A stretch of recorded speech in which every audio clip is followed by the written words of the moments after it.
하나님의 말씀은 히브리서 11장 8절에서 16절입니다.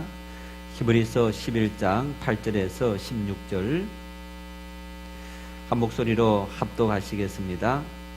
믿음으로 아브라함은 부르심을 받았을 때에 순종하여 장래 유업으로 받을 땅에 나아갈새 갈 바를 알지 못하고 나아갔으며 믿음으로 그가 이방의 땅에 있는 것 같이 약속의 땅에 거류하여 동일한 약속을 유업으로 함께 받은 이삭 및 야곱과 더불어 장막에 거하였으니 이는 그가 하나님이 계획하시고 지으실 터가 있는 성을 바랐습니다. 믿음으로 사라 자신도 나이가 많아 단산하였으나 잉태할 수 있는 힘을 얻었으니 이는 약속하신 이를 몇 것인 줄 알았습니다. 이러므로 죽은 자와 같은 한 사람으로 말미암아 하늘의 허다한 별과 또 해변의 무수한 모래와 같이 많은 후손이 생육하였느니라. 이 사람들은 다 믿음을 따라 죽었으며 약속을 받지 못하였으되 그것들을 멀리서 보고 환영하며 또 땅에서는 외국인과 나그네임을 증언하였으니 그들이 이같이 말하는 것은 자기들이 본향 찾는 자임을 나타냄이라. 그들이 나온 바 본향을 생각하였더라면 돌아갈 기회가 있었으려니와 그들이 이제는 더 나은 본향을 사모하니 곧 하늘에 있는 것이라. 이러므로 하나님이 그들의 하나님이라 일컬음 받으심을 부끄러워하지 아니하시고 그들을 위하여 한 성을 예비하셨느니라. 아멘. 2009년도에 SBS에서 그것이 알고 싶다 이런 제목으로 방영된 그런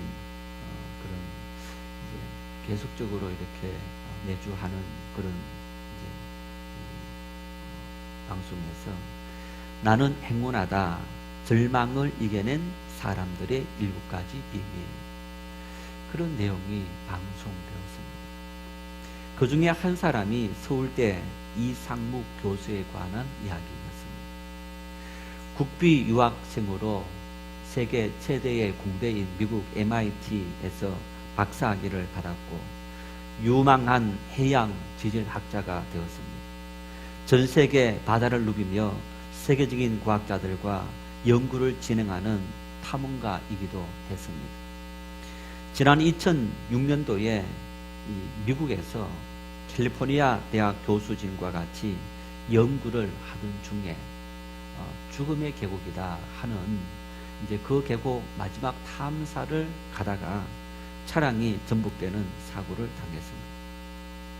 3일 만에 의식을 회복했지만은 그의 몸은 예전 같지 않았습니다.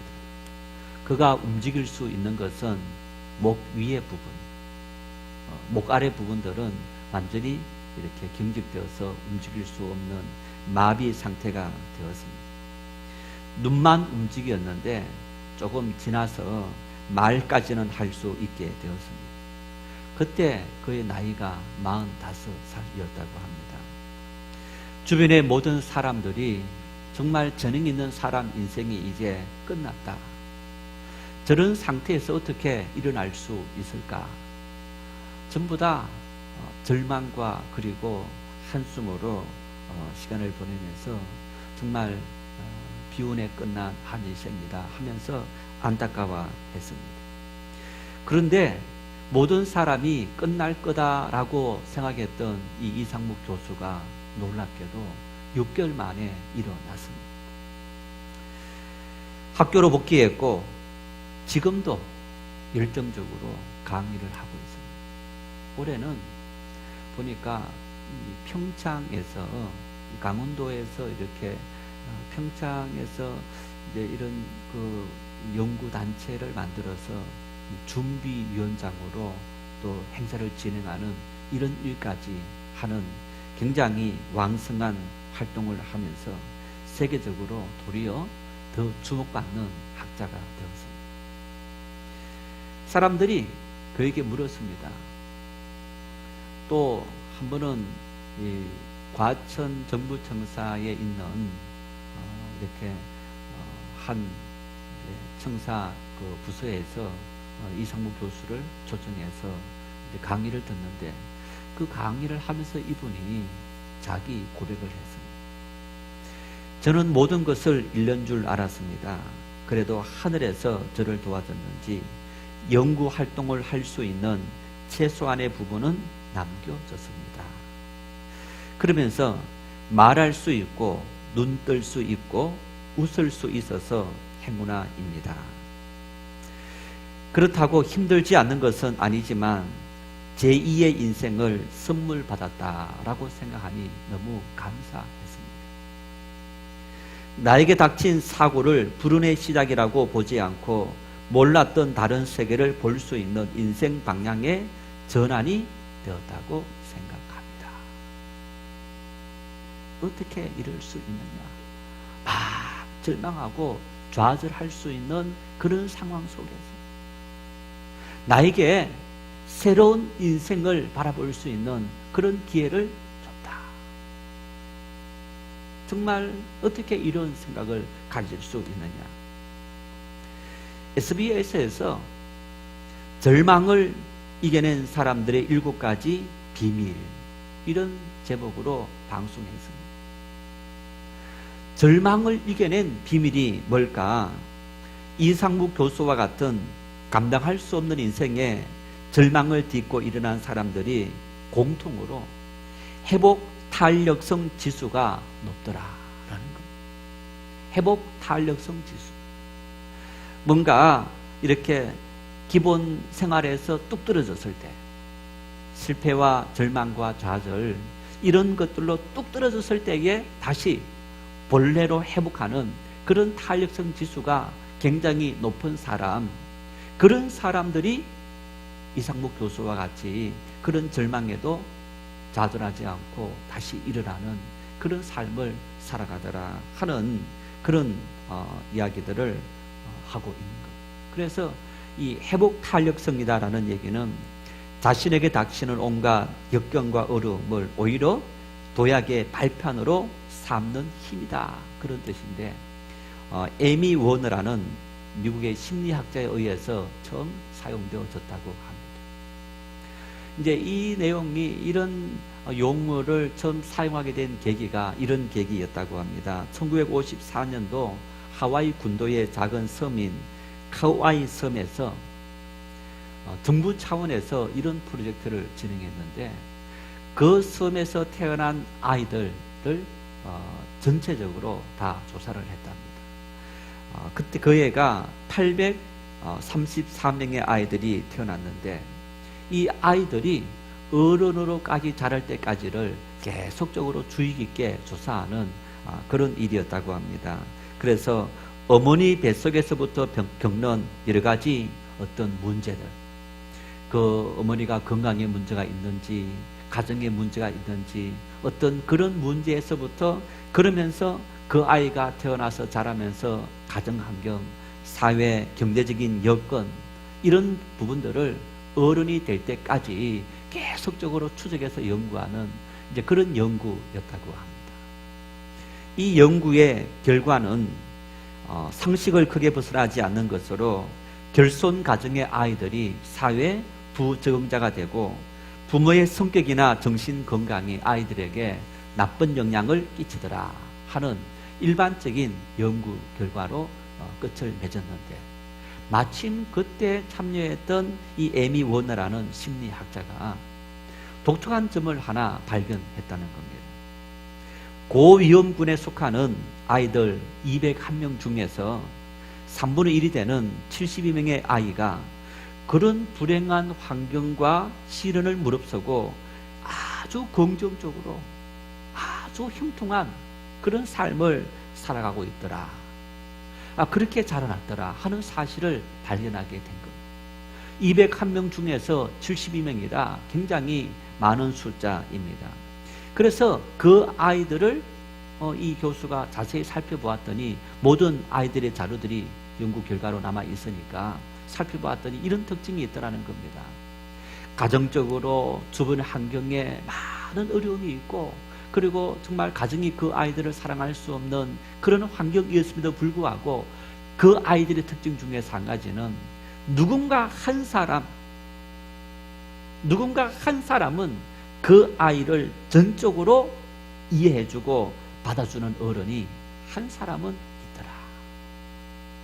모든 사람들에게서 치이고 외면받고 그리고 정말 이렇게 아파하는 갈등 속에 살아가는 그런 상황 속에서도 단 한 사람의 어른이 있어서 그 아이의 모든 것을 다 이해해주고 받아주는 그런 어른이 한 사람이 있더라는 거예요. 그 한 사람이 있는 아이들은 사회 경제적인 가정 환경적인 많은 어떤 어려움 속에서도 그 아이들이 아주 반듯하게 자라더라 하는 것을 알게 되었습니다. 그래서 그 아이들이 험한 세상을 헤쳐나갈 힘을 그 어른 한 사람으로 말미암아 얻게 되었는데 그 힘을 이 에미 워너라는 교수가 회복 탄력성이다 라고 붙였다는 거예요. 이런 회복 탄력성은 사람마다 차이가 있는데 가족들로부터 헌신적인 사랑과 신뢰를 받고 자란 사람일수록 회복 탄력성 지수가 굉장히 높더라라는 얘기입니다.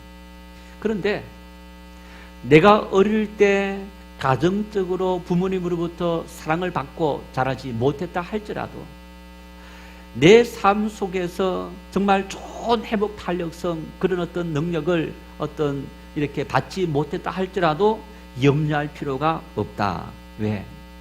어른이 되어서도 회복 탄력성 지수는 충분히 높일 수 있더라. 그래서 이렇게 말합니다. 사람들에게는 태어날 때부터 이 회복 탄력성 지수, 이 행복을 느끼는 능력이 한 50% 정도가 주어진다는 거예요.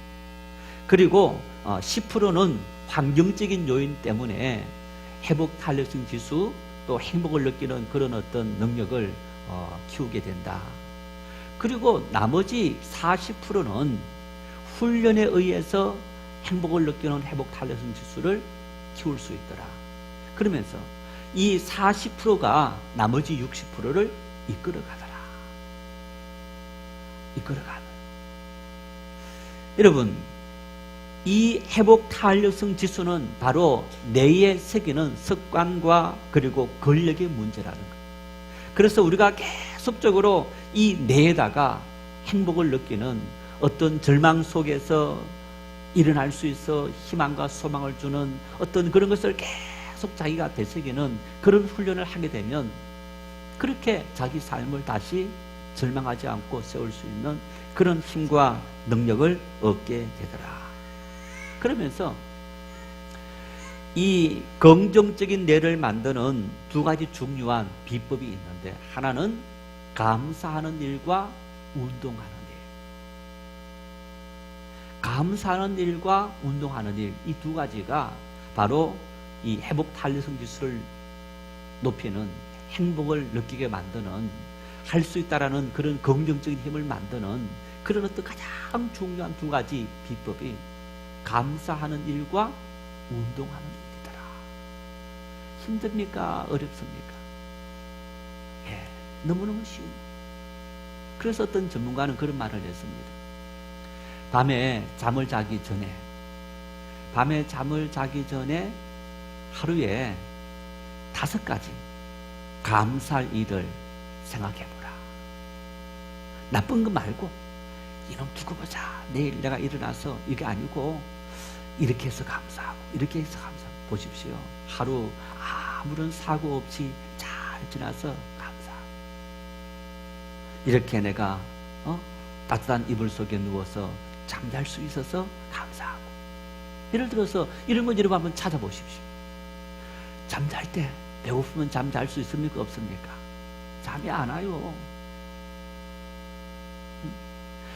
배고프지 않고 잠잘 수 있어서 감사하고 그 5가지를 생각하고 자면요 내가 그것을 기억한다는 거예요. 내가 기억해서 그러면서 우리 이 내 속에 그런 어떤 긍정의 에너지를 만들어낸다는 거예요.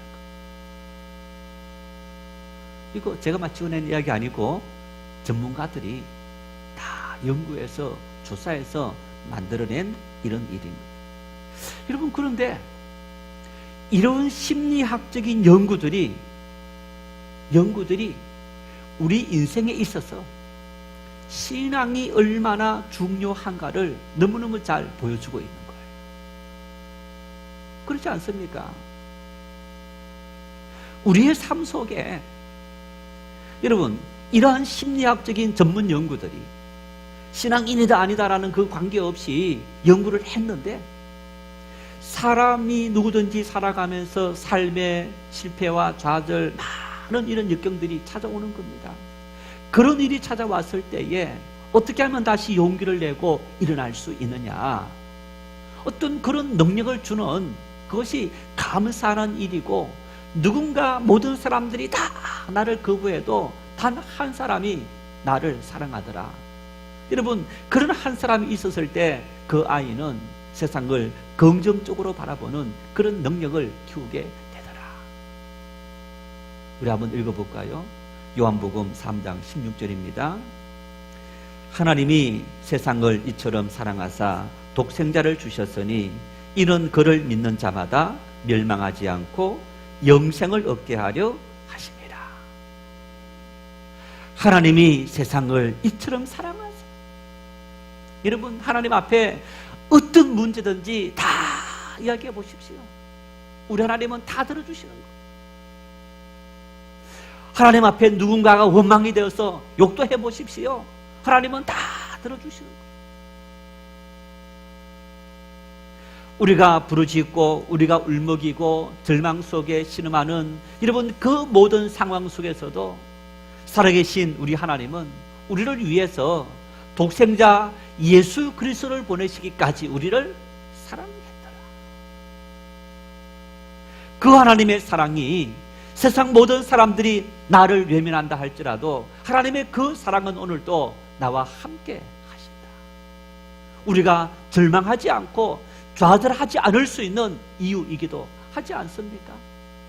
뿐만 아닙니다. 보십시오. 바울 사도는 이렇게 말합니다. 데살로니가 전서 5장 18절 말씀입니다. 범사에 감사하라.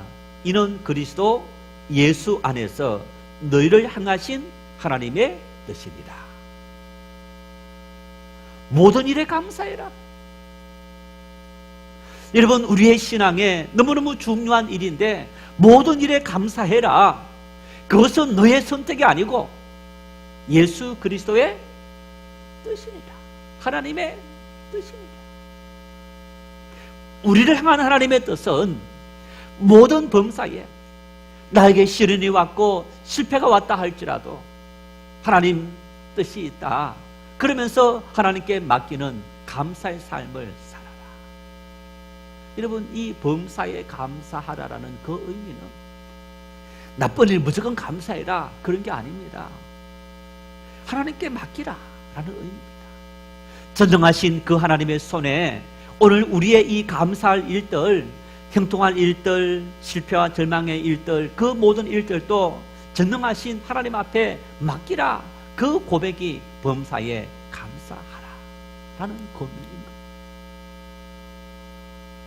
전문가들이 사람을 행복하게 만들고 절망을 딛고 일어날 수 있는 능력을 키우는 회복 탄력성 지수의 가장 중요한 비법이 감사하는 일과 회복하는, 운동하는 일이다. 그랬는데 여러분, 우리 신앙에 너무너무 중요한 그 일이 바로 범사에 감사해라. 하나님의 뜻입니다. 얼마나 우리가 하나님 말씀대로 살아가면 우리 인생에 회복 탄력성 지수가 올라가는지 이루 말할 수 없는 그런 일이 아닐 수 없는 것. 이런 범사에 하나님의 뜻이 있음을 인정하고 살아간 대표적인 인물이 믿음의 조상이라 불리는 아브라함이기도 합니다. 오늘 본문 8절 말씀을 함께 읽겠습니다. 믿음으로 아브라함은 부르심을 받았을 때에 순종하여 장래 유업으로 받을 땅에 나아갈새 갈 바를 알지 못하고 나아갔으며. 이 말씀은 우리 젊은이들에게는 내가 어떤 직장을 선택할까, 인생의 어떤 길을 선택할까, 그런 선택에서부터 어떤 사업을 구상하고 있는 사람들에게는 내가 어떤 사업을 해야지,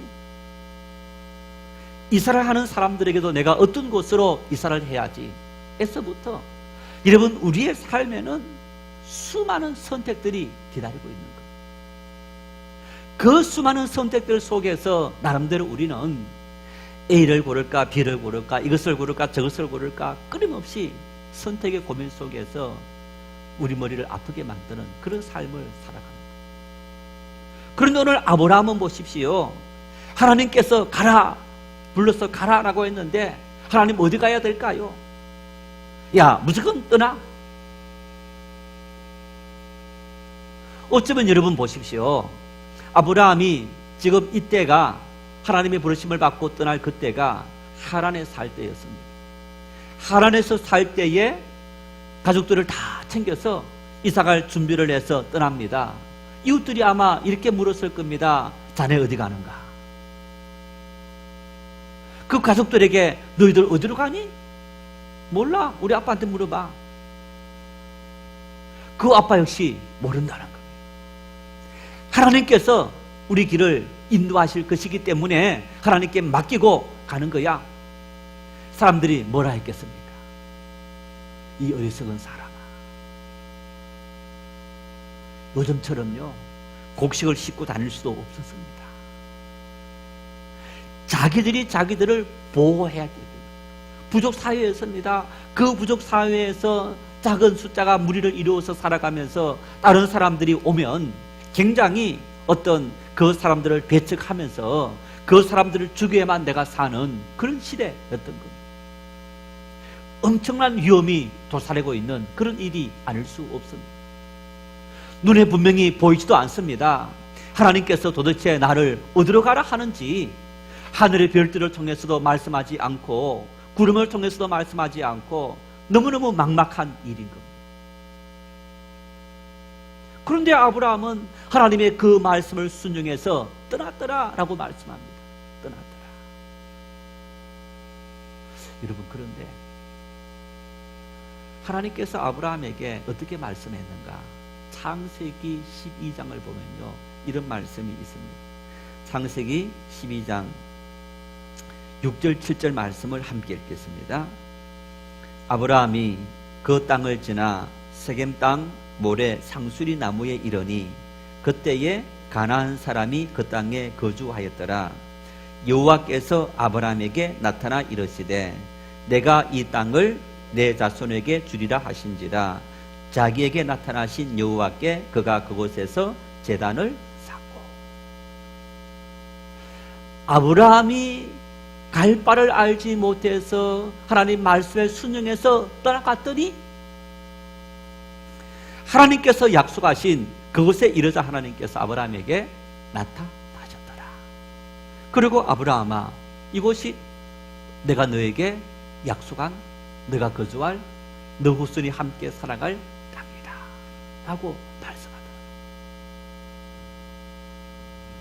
믿음이 뭐냐? 아브라함의 이 사건을 통해서 우리가 믿음에 대해서 생각해 볼 수 있는데 믿음이 뭐냐? 믿음은 하나님의 약속하신 말씀에 대한 순종인 겁니다. 지난주에 믿음이란 하나님의 약속에 대한 절대적인 신뢰라고 했어요. 여러분 하나님의 약속하신 그 말씀에 대한 신뢰라는 얘기는 뭐냐? 그 말씀을 내 삶의 미래의 소망으로 삼겠다라는 의미가 있습니다. 하나님의 말씀을 내 인생 미래에 대한 소망으로 삼았기 때문에 갈 바를 알지 못했지만은 아브라함이 말씀에 순종해서 갔더라는 거예요. 내 인생의 미래는 나에게 달려 있는 것이 아니라 하나님의 손에 달려 있습니다. 하나님께서 내 인생의 모든 미래를 책임져 주시고 인도해 주실 것을 나는 믿고 하나님 말씀 앞에 순종해서 따라갑니다. 그게 믿음인 거예요.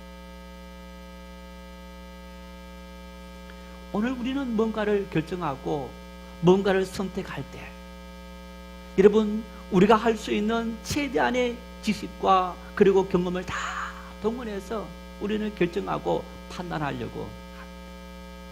그래야만 똑똑한 사람이고 그래야만 이 시대에 우리가 살아남을 수 있는 사람이라고 생각하는 것. 믿음의 사람은 하나님의 약속의 말씀 앞에 우리의 삶을 맡기는 것. 그리고 성경은 여러분, 인생의 수만 가지 모든 인생의 문제들에 대해서 해답을 다 제시해주고 있는 것.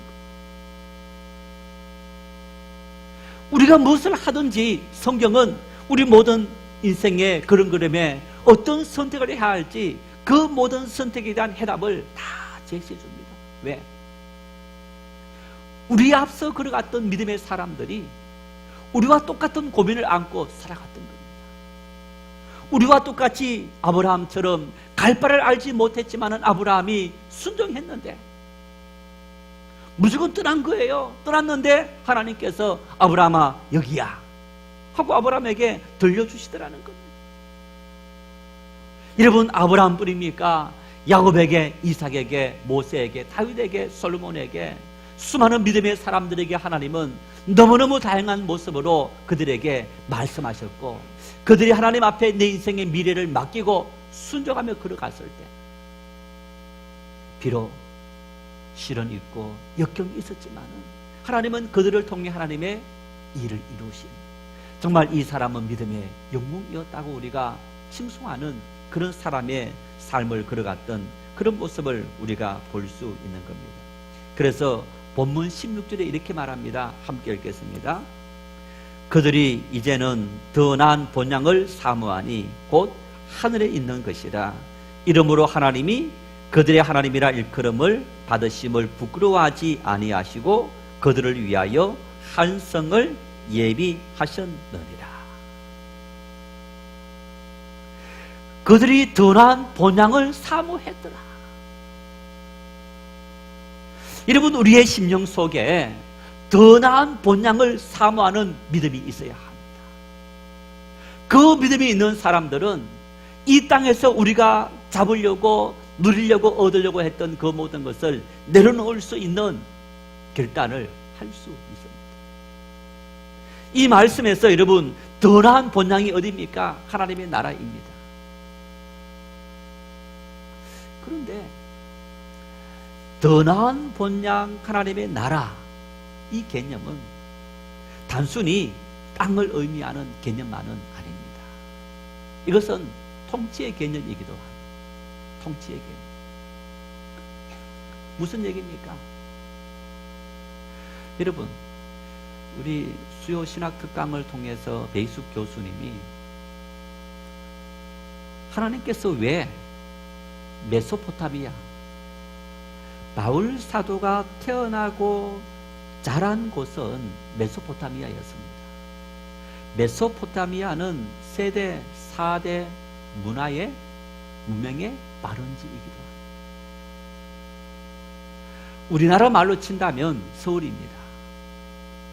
그런데 아버지 데라에 의해서 이유를 알 수 없지만은 하란으로 갔더라.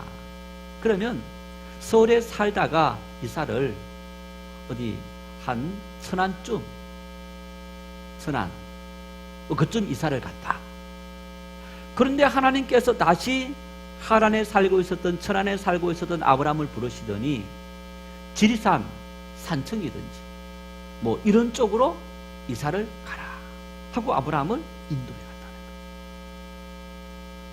거예요. 메소포타미아라는 큰 강이 흐르면서 사람들이 살면서 문명이 발전한 그곳에서 가나안 땅이라는 너무너무 척박한 땅으로 하나님께서 이스라엘 백성을 몰고 가면서 그 땅이 젖과 꿀이 흐르는 땅이다 라고 말씀한 이유가 뭘까? 너희들의 축복은 그 땅에 있는 것이 아니란다. 너희의 소유에 있는 것이 아니란다. 어디에 있는 겁니까? 하나님께 있다. 하나님께 있다. 여러분, 지난 2000년 동안의 이스라엘 역사는 하나님께서 그러한 사실을 보여주고 있습니다. 지금 팔레스타인, 이스라엘이 1950년 만에 나타나서 이 땅은 우리 땅이다. 팔레스타인 사람들 무슨 소리냐? 너희들이 모세 출애굽 이후에 오기 전에 우리 조상들이 살았고 지난 2000년 동안 너희들이 떠나서 우리가 2000년 살았던 우리의 땅이었다. 이스라엘 백성들은 하나님께서 주신 우리의 땅이야 하면서 서로 내 땅이라고 싸우는 거예요. 여러분, 그런데 보십시오. 하나님께서 이스라엘 백성을 가나안 땅으로 인도했지만은 하나님은 그 땅을 주시는 것이 목적이 아니었던 거예요. 2000년 동안 이스라엘 백성은 세계에서 떠도는 나그네 인생길 걸어갔는데 놀랍게도 여러분, 역사를 통해서 이스라엘 백성이 가는 곳곳마다 그 나라 문명이 엄청나게 번창했다는 사실. 미국의 경제를 좌지우지하는 25%가 유대인들이다. 지난번 말씀을 드린 적이 있죠. 노벨상을 받은, 평화상 빼고 노벨상을 받은 민족 중에서 25% 넘는 사람이 유대인들이더라. 그들이 어떻게 해서 그렇게 똑똑한 사람이 되었느냐? 그들의 이 지능지수는 세계에서 45위권밖에 되지 않는 그런 사람들인데 그들이 어떻게 해서 그렇게 똑똑한 노벨상을 그렇게 많이 받을 수 있고 세계 경제를 좌지우지하고 세계 정치를 좌지우지하는 그런 어떤 능력을 발휘할 수 있느냐? 독일에서, 미국에서 그들이 있는 곳곳마다, 여러분, 그들이 있는 곳곳마다 그 사회를 이끌어가는 그런 지도층의 인물이 될 수 있는 그 원동력이 어디 있느냐? 하나님께서 그들과 함께 하셨기 때문에. 하나님은 이스라엘 백성들에게 너희를 향한 축복이, 너희를 향한 약속의 땅이라는 것은 바로 내가 너희와 함께 있는 그 땅이 바로 약속의 땅이란다 하는 사실을 역사를 통해서 우리에게 분명하게 증명해 보이고 있는 겁니다. 그런데 이스라엘 백성들은 가나안 땅, 우리 조상들이 살았던 가나안 땅, 그 땅에 매몰되어서 그 땅이 하나님께서 하신 땅이라는 그런 어리석은 삶을 살아가고 있는 그런 삶의 모습입니다. 여러분, 우리 역시 마찬가지입니다. 우리 역시 마찬가지로 이 땅에 우리가 소유하고 있는, 누리고 있는, 눈에 보이는 그 모든 것이 하나님의 축복의 산물이고 하나님의 축복이라는 그런 판단을 하고 살아가지만은 아닙니다.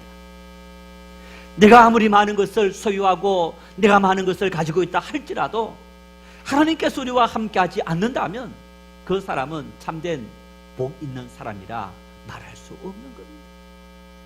비록 내가 이 세상에서는 아무것도 가지지 않는 사람이라 할지라도 하나님께서 함께하는 사람이 복 있는 인생이라는 사실을 믿을 수 있기를 바랍니다. 왜? 전능하신 하나님께서 우리의 인생의 그런 그름 속에 먹이시고 입히시고 우리의 모든 삶을 이끌어 가실 것이기 때문에 이게 믿음입니다. 이게 믿음입니다. 여러분, 지금 우리나라가 이렇게 잘 사는데 우리가 언제부터 은행에 수백만 원, 수천만 원, 수억 적금해놓고 살았습니까? 우리가 언제 몇 년 먹을 양식을 사놓고 살았습니까? 그런 시절이 몇 년 되었습니까? 100년이 채 되지 않았습니까? 저희들이 어렸을 때만 하더라도 70년대, 80년대만 하더라도 여러분, 우리가 정말 많은 것을 사놓고 먹었던 국민들이 몇 사람이 됩니까? 그의 농사해서 그의 벌어먹고 살았던 그 시대, 그럼에도 잘 살았습니다. 행복하게 살았습니다. 어느 때부턴가 도리어 돈이 많아지면서 돈에 매몰되어져서 우리는 그것 없으면 살아갈 수 없는 것처럼 생각하며 살아가고 있지만은 인생은 그것들로 소유로 살아가는 존재가 아니다. 믿음은 내 인생 걸음걸음마다 내 인생의 미래까지 하나님께서 책임져 주시고 인도해 주시는 줄 내가 믿습니다. 그리고 그 하나님을 바라보고 하나님 앞에 다 맡기고 그 뜻을 따라 걸어가는 것이 믿음입니다. 우리에게 이런 믿음의 은혜가 넘칠 수 있기를 바랍니다. 그런데 여러분, 속으로. 목사님, 나는 아브라함 같은 그런 믿음이 없어요. 아브라함은 나와 다른 사람입니다. 어떤 믿음이 있는 사람은 그 사람은 다른 사람입니다. 믿음은 씨앗입니다. 씨앗. 믿음은 씨앗입니다. 하나님은 믿음이라는 씨앗을 우리에게 심어준 거예요. 여러분, 이 믿음이라는 씨앗이 우리에게 심어졌다라는 것은 우리가 하나님의 자녀로 태어났다, 이런 의미가 있는 거예요. 하나님의 자녀로 태어났다, 어떤 의미가 있습니까? 종교개혁자 존 칼뱅은 그렇게 말합니다. 하나님께서 당신의 자녀로 선택했다. 그러면 선택한 그 자녀는 끝까지 놓치지 않고 붙잡으시고 하나님의 나라에 이를 때까지 인도하신다. 이것을 성도의 견인이다, 이렇게 말합니다. 요즘은 좀 조용한데 대한항공 일가가 자녀들의 갑질 사건으로 큰 곤욕을 치렀습니다. 여러분, 만일 직원이 그렇게 했다, 어떤 일이 벌어지겠습니까? 예, 당장 해고입니다. 당장 해고입니다. 딸들이 일이 일으킨 거예요. 어떻게 했습니까? 너 내 딸 안 해. 하는 보도 보셨습니까? 보도 못 봤어요. 죄송합니다 하는 모습을 봤어요. TV조선 대표이사 전무가 대표이사 전무에서 물러납니다 하고 지난 목요일 발표했어요. 왜 그런 겁니까? 초등학생 딸이 자기를 태워주는 50대 후반 기사님에게 갑질을 한 거예요. 내 말 잘 안 들으면 해고시킵니다. 그런 어떤 갑질, 그것이 이렇게 아마 녹음을 했겠죠. 해서 알려지면서 그 딸 때문에 자기 대표이사 전무에서 내려옵니다. 왜 아빠들이 딸 때문에 이런 일을 하는 겁니까? 버릴 수 없는 내 자식이기 때문에.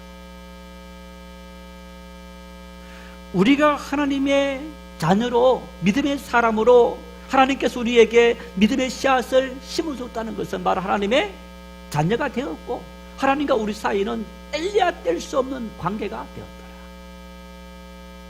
내가 원하든 원치 않든 여러분, 우리 모두는 그런 사람으로 부름받은 줄 믿으시기를 바랍니다. 자식으로 태어났는데 여러분, 자식의 의도로 태어났습니까? 부모의 의도로 태어난 겁니까? 부모가 자식을 낳게 했지 자식이 낳아주십시오 한 게 아니라 이 말입니다. 하나님께서 우리를 부르셨기 때문에 오늘 우리가 이 자리 나와 있는 줄 믿으시기를 바랍니다.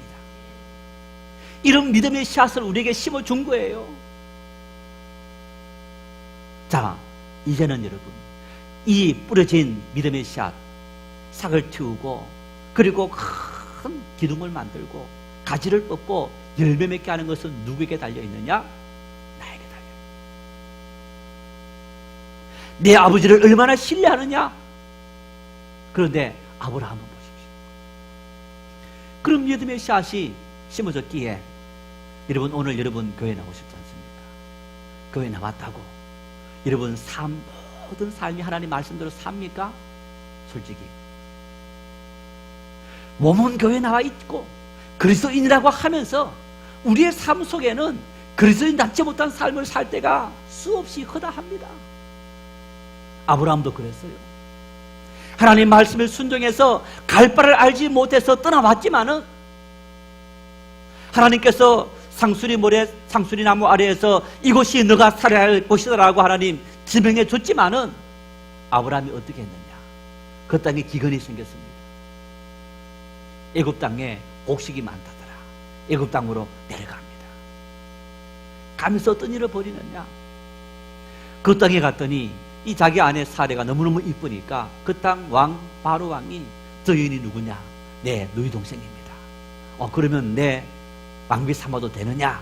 네, 데려가십시오. 자기 아내를 갖다 바쳐. 한 번만 이런 비겁자의 모습이 있는 것이 아니고 그날 왕 아비멜렉에게 역시 가서도 똑같은 행동을 반복하는 거예요.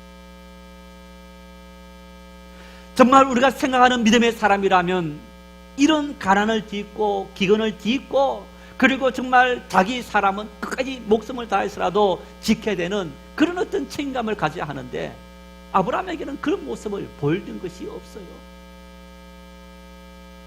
아브라함의 삶에는 이런 불신앙적인 삶의 연속이었습니다. 그런데 창세기 22장 12절에 갔어야 하나님께서 이렇게 말합니다. 이제야 내가 나를 경외하는 줄을 아노라.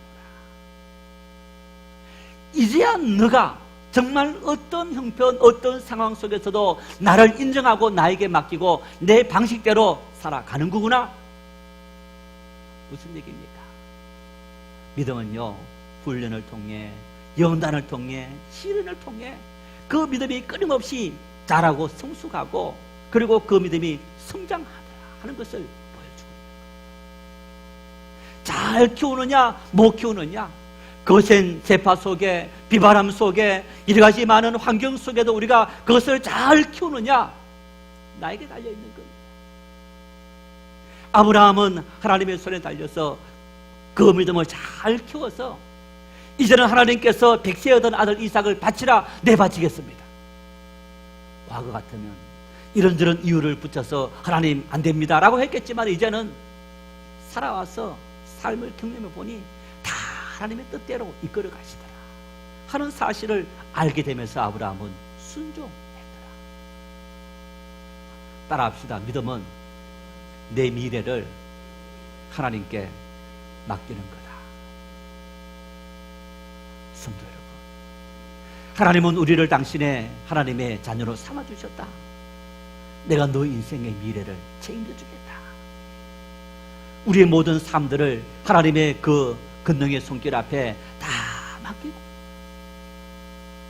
하나님 전적으로 신뢰합니다. 전적으로 맡깁니다.